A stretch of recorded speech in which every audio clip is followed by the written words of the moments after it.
Paulo é hoje uma das capitais mundiais do grafite. A arte urbana ocupa muros, fachadas e viadutos de vários pontos da cidade. Mas alguns lugares se tornaram verdadeiros símbolos dessa expressão cultural. O Câmara Reportagem de hoje vai levar você para conhecer e entender mais da história dessa arte que é tão forte aqui na nossa capital.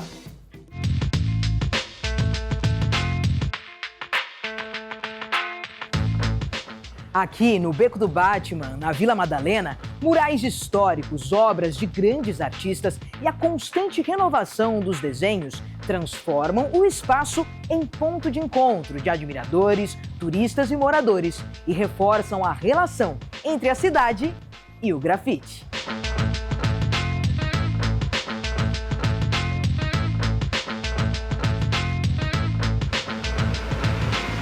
O grafite é um grito, né? Um grito de arte que resplandece em todo lugar. Para mim, grafite é arte, é expressão, é cultura. É uma forma de pegar o espaço urbano de volta pra gente. Acho que, de uma maneira meio hostil, hoje o mundo ele tira esse espaço da gente, com as empresas e tal. E é uma forma de marcar que a gente também está aqui, marcar nossa presença, marcar nossa cultura.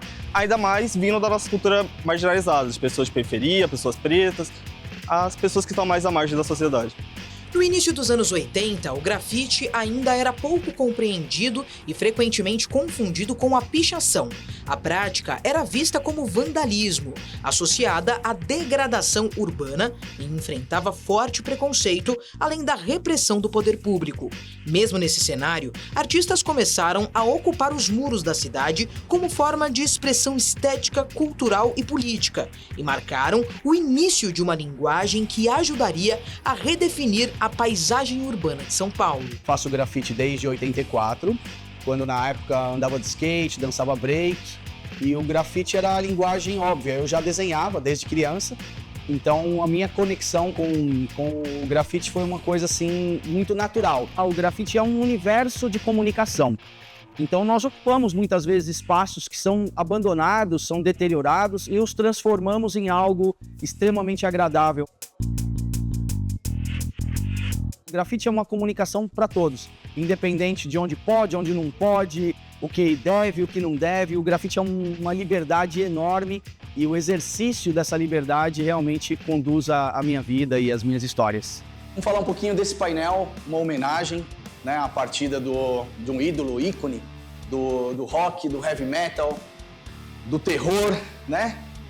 Tá aqui o Farol Santander, a Parede Quebrada e Ozzy Osbourne recebendo e assombrando a galera, mantendo aí essa energia, essa vibe do rock.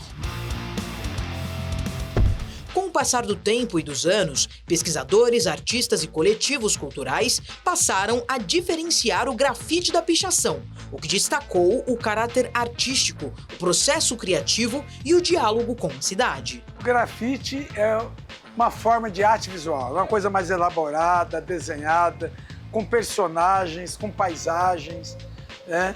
Uma coisa mais decorativa, né? E reconhecida como arte visuais. A pichação é uma coisa mais rebelde, mais sem controle, mais de contestação, e os seus símbolos maiores são assinaturas ou pequenos desenhos. O artista Alex Valauri foi um dos pioneiros do grafite em São Paulo. Utilizou a arte urbana como forma de crítica política durante a ditadura militar e influenciou gerações. O dia 27 de março, data da morte de Alex, passou a ser celebrado como o Dia do Grafite no Brasil. O legado de Alex Valauri abriu caminho para que o grafite ganhasse força nas décadas seguintes, especialmente em São Paulo. A cidade se tornou referência nacional e internacional. Reuniu artistas que levaram a arte das ruas para galerias, museus e projetos urbanos, sem perder a conexão com a realidade social. Mesmo não sendo uma data oficial, o 27 de março é celebrado para preservar a trajetória da arte urbana brasileira e reafirmar a importância do grafite como expressão legítima da cultura da cidade. A minha trajetória ela começou com pinturas em quadros pequenininhos, porque eu era adolescente. Comecei pintando quadro, comecei a ter uma busca muito grande por novas superfícies que eu pudesse pintar, novos suportes, algo que eu pudesse pintar que não fosse só a tela. Comecei a pintar tronco de árvore, comecei a pintar folhas de árvore, comecei a pintar pano de prato. Nisso, no comecinho dos anos 90, final de 80, começo de 90, eu comecei a ver pinturas na rua. E daí eu falei assim, poxa, muro, parede, legal, vou começar a ir atrás disso. Fiz um curso de grafite que eu não gostei, deixei pela metade. E aí eu comecei a fazer grafite mantendo em paralelo o meu trabalho de tela. Eu tenho 2 caminhos que eu trabalho, com o grafite clássico de letras, cenários, personagens, sempre com uma característica bem urbana, bem skate, grafite hip hop, uma cara provocativa, né, desse estilo de roupa, de se manifestar, de gestual, de falar. E tenho também uma linha mais surrealista, que aí eu me desprendo um pouco desse universo que tem o pé no chão e vou para uma área um pouco mais solta, onde não importa se tem chão, se é céu, o meu peixe pode estar voando, ou seja, eu tento realmente entrar no mundo como Stranger Things, né, no lado de lá. Me solto e vou para o mundo dos sonhos. Apesar das semelhanças visuais, grafite e pichação têm diferenças importantes. O grafite é uma manifestação artística que envolve criação, técnica e, em geral, a autorização para a intervenção no espaço urbano. Já a pichação está ligada à escrita sem consentimento, muitas vezes associada ao vandalismo e ao confronto direto com a propriedade. Pichação é crime ambiental, é uma lei federal. E vai para a cadeia, é pego e é inafiançável. Aqui em São Paulo, a arte pública não é crime ambiental, desde que o dono deixe, nem que seja uma coisa pública. Então, é para fazer, mas os caras vandalizam, aí é vandalismo. Infelizmente, ele realmente vai preso, tem multa se for pego e ele é preso. De manifestação marginalizada a patrimônio cultural urbano, o grafite construiu em São Paulo uma trajetória marcada por resistência, criatividade e transformação. Ao ocupar muros e contar histórias, essa arte ajuda a revelar as contradições, os afetos e as identidades da maior cidade do país. Eu acho que a liberdade que o artista expõe, que o artista precisa, ajuda muito, porque a saúde mental é uma dificuldade cada vez mais presente, né? Todos ali dentro do quadradinho do seu celular, né? Dentro do seu pequeno mundo, de repente o grafite você abre os braços, você ocupa espaços, você sobe em escada, você pinta a parede, você faz com que tudo possa ser olhado diferente. Então eu acho que o grafite interage com as pessoas no dia a dia. O grafite faz com que a arte se mantenha viva, a liberdade se mantenha forte. Eu acho que isso faz muito bem para a nossa cabeça.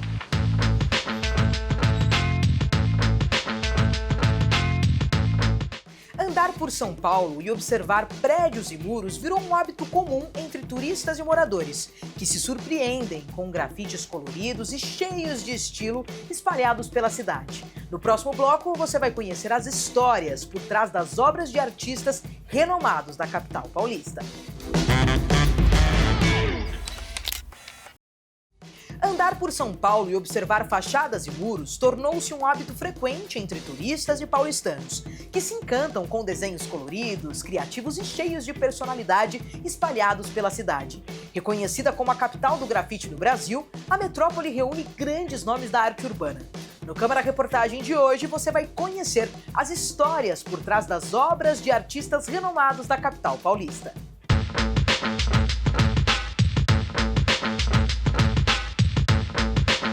Murais coloridos e fotorrealistas retratam o cotidiano, a luta da população negra, além de temas como sonhos, infância, realidades paralelas e política. Por toda a cidade, essas obras de grafite chamam a atenção, mas o que muita gente desconhece é que por trás do reconhecimento existem histórias marcadas por persistência e superação. É bacana você insistir em algo que tudo dizia contra. Todas as pessoas, não faz isso, você não vai ganhar dinheiro com isso. Não faz isso, você não vai ser reconhecido. Não faz. E eu me sinto muito satisfeito em não ser obediente. Nenhum artista é obediente. Nenhuma criança para de fazer arte vai virar artista. Então, eu rabiscava as paredes da minha casa, meus pais ficavam loucos. E isso foi para a rua, foi para a minha vida, foi para o dia a dia. E hoje a gente vê que tem um mercado, tem espaço, tem um monte de oportunidade para diversas pessoas. Eu estou construindo minha carreira em cima daquilo que acredito e eu sei que quem acredita nisso vai estar comigo, seja homem, seja mulher, vai estar comigo. Então, para mim, o que fez eu continuar e estar até hoje, talvez eu seja essa referência, é porque eu acreditei muito em mim. Independente de eu ser mulher, eu acreditei em mim e no meu trabalho. E não por levantar uma bandeira, eu sou mulher e eu vou fazer. Não, eu sou uma artista competente. Sim, eu sou mulher, mas eu sou uma artista competente. Eduardo Cobra também está entre os principais nomes do grafite e um dos muralistas mais reconhecidos de São Paulo, com obras que ocupam paredes da cidade e de diversos países. Seus painéis misturam cor e memória para tratar de temas sociais, históricos e ambientais, e ajudaram a transformar o cenário urbano em uma galeria a céu aberto, acessível a quem passa a pé ou no trânsito. Mas essa força da arte não surgiu por acaso. Ela também vem do caminho aberto por pioneiros, como Rui Amaral, que desde os anos 1980 já levava vida aos muros e ajudou a consolidar o grafite como identidade cultural da capital. Hoje, além de expressão artística, também um atrativo que movimenta olhares e a cidade. O grafite eu vejo como se fosse uma guerrilha. Você briga por moradia, no caso a gente briga por muro autorizado. Né? Espaços autorizados para serem revitalizados. Então, com o poder público, eu não entendo muitas vezes essa mensagem que a arte pública, a arte de rua, revitaliza, ajuda o espaço. O grafite ajuda o poder público e as pessoas a entenderem o quanto é importante a arte na cidade, né? A cidade como suporte para a execução de arte. Então o grafite ele nasce um pouco nesse sentido, né? Meio de guerrilha, meio de ir atrás daquilo que a gente autorizar. Minha história, o Beco do Batman, um pouco isso. Quando eu criei a ideia de pintar o Beco do Batman, foi um dos precursores que tive a ideia de pintar o beco. Eu morava ali do lado. A gente tinha a ideia de restaurar, revitalizar os espaços deteriorados da cidade. Então a gente começa a fazer grafite, desenho sem permissão, de forma ilegal. E hoje em dia virou espaço patrimônio, né? Turístico, hoje em dia até turístico. Né? Pelas ruas da cidade da Garoa, os muros falam. As ruas de São Paulo carregam marcas importantes do grafite e da tatuagem. Expressões que revelam a originalidade de artistas que redesenham a paisagem urbana a cada dia. Entre esses nomes estão Chivits e Minhal, dupla conhecida por obras vibrantes e cheias de cor, que trazem referências ao skate, à cultura hip-hop, à tatuagem e à presença marcante de figuras de gatos. Em outra linha de expressão, o artista Robinho Santana usa o grafite como ferramenta de diálogo com a vivência da população negra periférica, para retratar o dia a dia, a família e a infância com sensibilidade e força. Juntos, esses artistas valorizam a arquitetura da cidade e ajudam a construir, nos muros, a identidade cultural de São Paulo. Na mesma cena urbana, outra dupla que marcou o grafite paulistano é formada pelos irmãos Otávio e Gustavo Pandolfo, conhecidos como os Gêmeos. Há 4 décadas, influenciados pela cultura hip-hop, eles criam obras que exploram a identidade brasileira, os sonhos e críticas sociais sutis, transformando o espaço urbano em um convite à fantasia e à reflexão. Nos muros, fachadas e paredes da cidade, o grafite humaniza o concreto, reconfigura a paisagem urbana e convida à pausa, ao olhar atento e à contemplação. Cada obra carrega uma história e um significado. Os olhos, para mim, no começo de tudo, eu achava que eu fazia os olhos grandes, porque meus olhos eram muito abertos. As pessoas faziam piada comigo, falavam assim, quando eu falava, caiu um cisco no meu olho, a pessoa, não, caiu um tronco, caiu um galho inteiro, caiu um boi, porque era muito aberto. Então eu achava que era algo que assim, o olho é grande, porque eu tenho os olhos grandes, então está sendo meio que um reflexo de quem eu sou. É através do nosso olhar que a gente vai mudar o nosso estilo de vida. É através do nosso olhar, até o olhar não só sobre um objeto físico, mas o olhar sobre a vida, sobre as circunstâncias, sobre as pessoas que vai fazer você ser quem você é. Então eu acho importantíssimo essa questão do olhar. E para a consolidação do grafite no Brasil, coletivos importantes como o Tupi Não Dá tiveram um papel essencial no fortalecimento dessa arte em São Paulo. O Tupi Não Dá é um segundo movimento, um segundo grupo muito importante, mais ligado à arte de pintura mesmo. O 3x3 é mais entrevistas urbanas. O Tupi Não Dá parte muito para essa questão do grafite. É um dos precursores porque o Tupi era junto comigo, a gente tinha ateliê na Luiza Anhanha, na Vila Madalena, né? Eu tinha minha casa ali no meio da rua e o Tupi era o comecinho. Era 3 quarteirões do Beco do Batman. E a gente saía, e o John Howard também morava, a gente morava junto, eu e o John, né?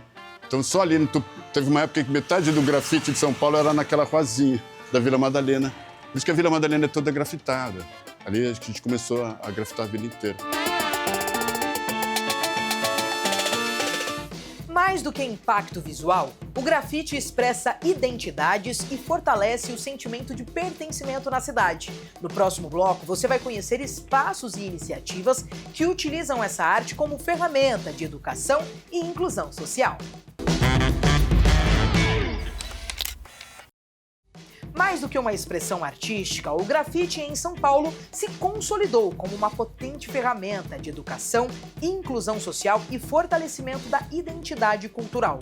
No Câmara Reportagem de hoje, você vai conhecer alguns dos espaços que promovem aulas de grafite e incentivam a formação de novos artistas no município.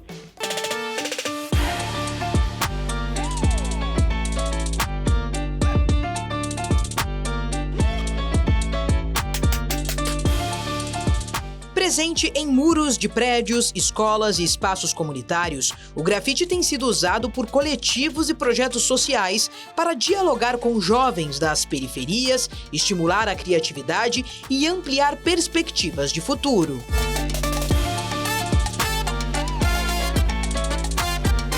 Então, através dessa ferramenta que o grafite usa, que é o rolinho, que é o spray, a gente consegue trabalhar pinturas, murais na cidade, em alguns lugares, em comunidades, enfim. E é uma ferramenta fantástica para a inclusão social. Eu acho que a educação é a coisa mais importante que tem. Assim, não tem nada mais importante que a educação. Assim. E o grafite tem um pouco a ver com isso, que ele chama atenção, né?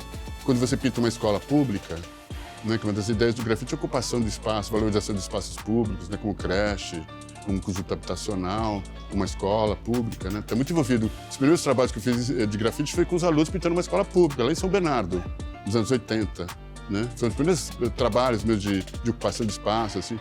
Então é uma ferramenta bacana e acho que é o caminho para tudo, né? Acho que a solução passa pela educação, não tem outro caminho, né? O movimento pode mudar, pode transformar. Com a oficina de grafite, a oficina do break, eu tive a oportunidade de conhecer moradores da comunidade, que faz aula de geotrus para o projeto. O grafite é uma chave para tudo, sabe? A arte é uma chave para tudo, né? O movimento hip hop é uma chavinha para tudo, sabe? Que pode acionar várias questões relacionadas à qualidade de vida, né? Por meio do grafite, abre-se um caminho de expressão, aprendizado e pertencimento, o que contribui para o afastamento de contextos de violência e vulnerabilidade social. Em São Paulo, diversos espaços oferecem aulas e atividades gratuitas voltadas à arte urbana. Quando eu entrei, eu queria mostrar um pouco da minha arte para todo mundo e eu queria multiplicar isso de alguma forma, né? E o trabalho do educador é um trabalho de formiguinha, né? Hoje essas pessoas estão participando, mas talvez lá na frente possa ser que um artista vai sair daqui, uma pessoa vai pintar um painel, um mural, vai trabalhar com isso, ou só pelo fato dela começar a admirar a arte urbana de outra forma, consumir isso de outra forma, para mim já fez o meu papel de educadora. Eu acho que a gente tem que ocupar todos os espaços. E no design tem muita mulher, mas no grafite não tanto. E eu acho que é importante a gente conhecer, aprender sobre isso também, para poder usar isso como uma forma de expressão. Qualquer forma de arte é válida e especialmente essa de reimaginar o espaço urbano. É uma forma de se encontrar, de conhecer, de estar imerso dentro de uma cultura, conhecer gente nova. E deixar sua marca também, sua marca registrada para as pessoas, para a sua comunidade e mostrar que aquele espaço também é seu, também é de todos nós. Na linha de frente, professores de grafite e grafiteiros dão voz a histórias, fazem críticas às injustiças e provocam reflexão. A arte urbana transforma a paisagem e dialoga diretamente com as comunidades.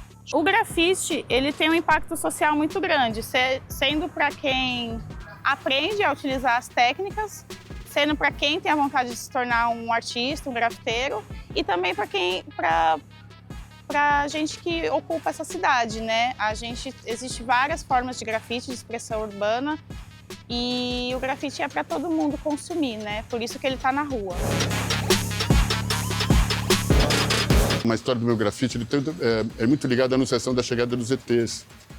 O meu trabalho de artista plástico significa assim, a anunciação da chegada dos ETs aqui na Terra, né? Todo o meu grafite é exatamente isso, a anunciação da chegada dos extraterrestres. As pessoas não acreditam, mas eu acho que estão prestes a chegar, né? Lá que por volta do ano 2000. Então, um pouco a mensagem do meu trabalho é um pouco isso, é mostrar o quanto a gente é pequeno no universo. Então, o bicudo é um ET, um extraterrestre, né? De uma forma infantil, de mostrar o quanto a gente é pequeno. Mais do que estética, o grafite é liberdade de expressão e elemento fundamental na construção da identidade cultural das comunidades. Por meio da arte urbana, jovens encontram formas legítimas de se reconhecer e ocupar a cidade. São Paulo é literalmente um museu a céu aberto dos seus grafites. Os grafiteiros que estão no top do sucesso, tantos os que estão, os iniciantes, a maioria deles vieram de áreas de vulnerabilidade social. O grafite inclui. O grafite tira o menino que se tinha oportunidade de ir para o crime ou ir para o grafite, ele com certeza vai para o grafite, certo? Porque é uma arte contemplativa e uma arte que dá dinheiro para ele também. Você vê o cuidado que se tem com a cidade através da quantidade de pichação e de grafite. As cores, falando assim como São Paulo, para mim as cores, ter murais, ter grafite, ter arte para todo mundo ter lugar, independente da técnica, porque hoje tem muitas técnicas, nem sei a quantidade delas, para mim é muito gostoso, porque a cidade é cinza, o concreto é cinza, os prédios são cinzas, as paredes são cinzas, o transporte é cinza e os carros são tudo preto, branco, cinza. De vez em quando um vermelhinho passa, né? Então eu acho que é legal porque traz vida. O grafite é uma expressão, né, cultural que torna o nosso patrimônio, né, visual, que é muito importante, em arte pública. Grafite é arte pública, livre, para todos poderem criar. Dentro da cultura hip-hop, o grafite caminha em paralelo a outras expressões, como o rap, o break e os DJs, que juntos formam um movimento de resistência, educação e afirmação cultural.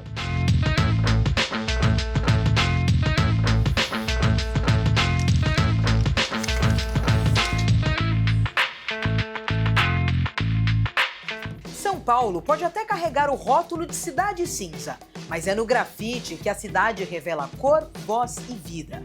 Mais do que expressão artística, essa arte constrói identidade, preserva memórias e ressignifica os espaços urbanos. No próximo bloco, você confere como o poder público atua nessa relação entre arte e cidade. Para contrariar a fama de cidade cinza, o grafite se consolidou como uma das expressões mais presentes da paisagem urbana de São Paulo. O Câmara Reportagem vai falar de como essa arte passou a integrar as políticas públicas da cidade.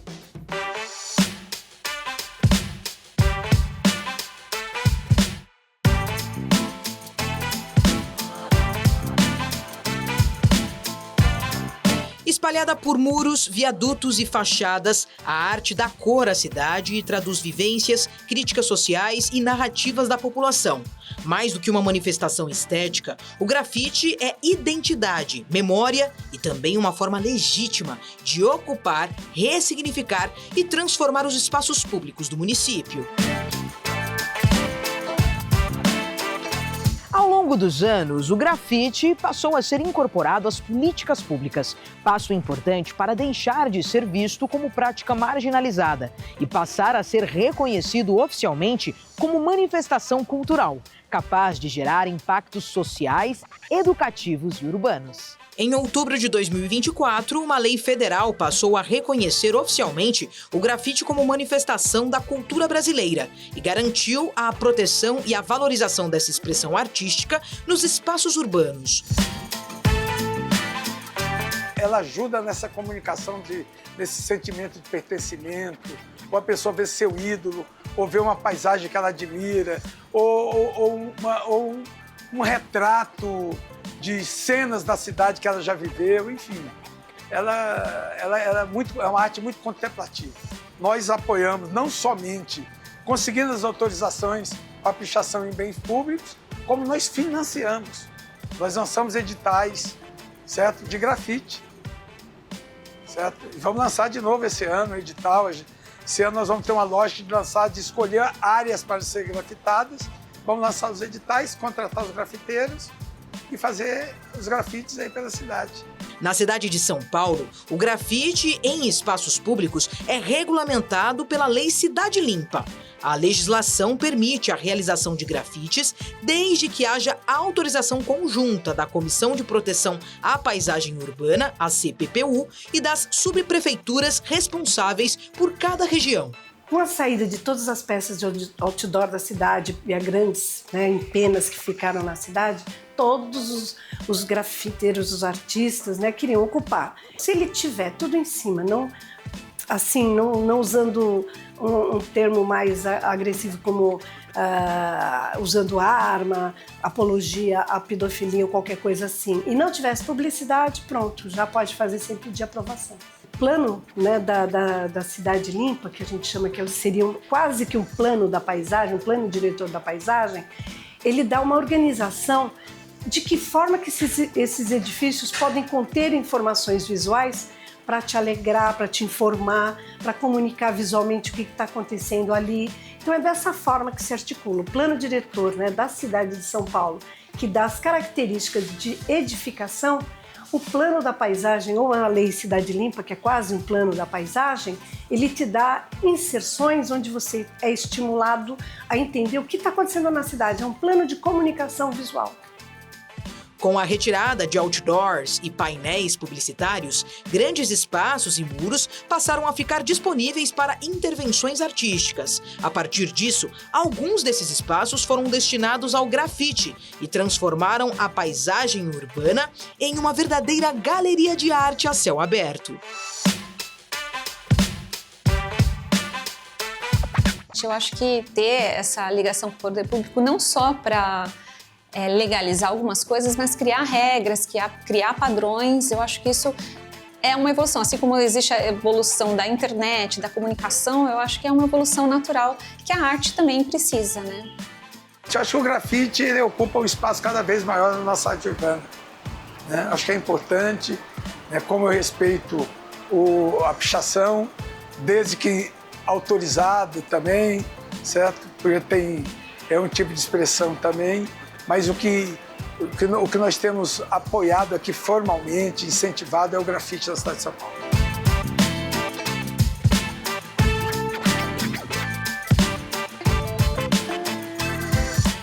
Aqui, na Câmara Municipal de São Paulo, projetos de lei apresentados por vereadores resultaram em normas que tratam diretamente do grafite. Uma delas reconhece essa expressão como manifestação cultural e prevê incentivos, como programas, oficinas e o uso de espaços públicos para valorizar a arte urbana na cidade. Então nós aqui em São Paulo, a gente foi assim super percussor de você chegar e falar, não, aqui pode fazer sim, se o dono deixa, se é uma coisa que é do governo, se é coisa municipal, estadual, federal, se a gente conseguir uma permissão, ele pode fazer o que ele quiser dentro desses conceitos aí da resolução. Eles têm uma história também, quem faz a pichação, É uma questão social, a gente sabe, tem grandes estudiosos por conta disso. Nós, do poder público, a gente não vamos querer tirar a adrenalina, que diz que isso é adrenalina. Não, tudo bem, é uma forma de pensar. A gente quer estimular a arte pública e livre e a criatividade. Hoje, o grafite deixou de ser apenas uma expressão espontânea dos muros da cidade para se tornar também uma ferramenta de política pública. Presente em programas sociais, ações educativas, murais institucionais e projetos de revitalização urbana, ele ajuda a transformar espaços, contar histórias e aproximar a arte das pessoas.